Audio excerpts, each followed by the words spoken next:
Good morning, everybody. It is time for our daily dose of surrender. Are you ready?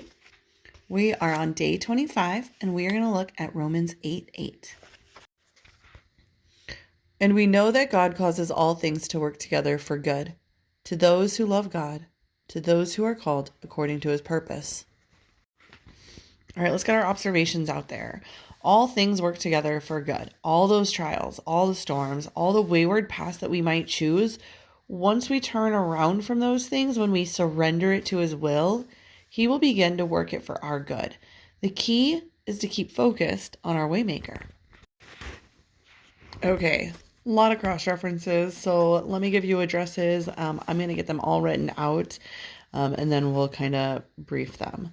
So Romans 8:32, Romans 9:24, Romans 11:29, 1 Corinthians 1:9, Galatians 1:6 and verse 15, Galatians 5:8, Ephesians 1:11, Ephesians 3:11, 2 Thessalonians 2:14, Hebrews 9:15, 1 Peter 2:9, and 1 Peter 3:9.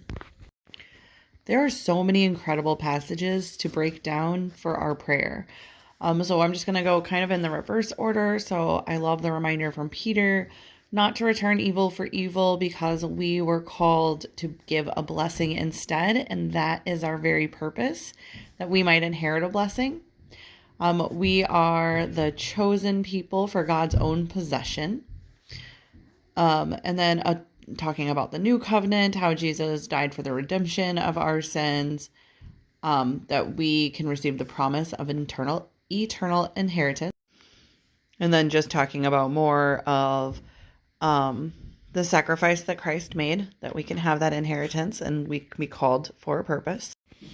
All right, according to his purpose that we are called.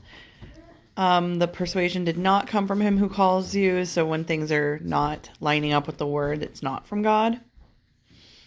Paul talking about how he was set apart and called through grace. And it just continues to go on about how God is faithful. The gifts and the calling of God are irrevocable.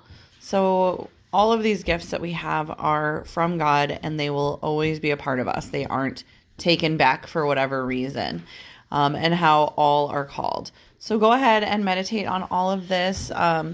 Really listen to the Spirit guide you on how this applies to your surrendering to God. And be sure to journal out your prayer. And I'll see you tomorrow for day 26.